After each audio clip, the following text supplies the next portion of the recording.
What makes me proud to be a woman?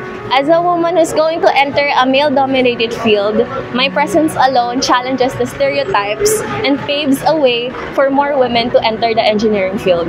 Yung skills and abilities natin as a woman na hindi nako-compare sa man or sa kung ano mang standards na meron kasi marami tayong kayang gawin at patunayan. I am juggling between the engineering field and being a student leader as a representative, and I stand as a voice for my community.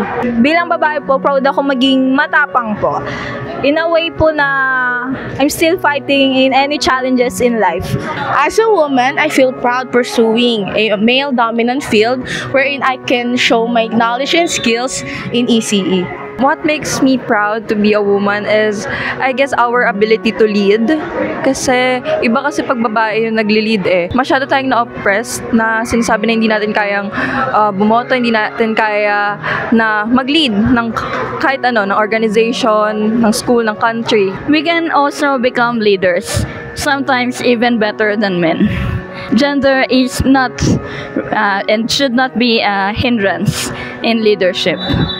Laging may stereotype against women, and in a way negative siya, pero for me I can use it to my advantage na para bang if I do something great, it's always going to be a great thing kasi first and foremost I'm a woman. I'm proud to be a woman. I'm proud to be a woman. I'm proud to be a woman. I'm proud to be a woman.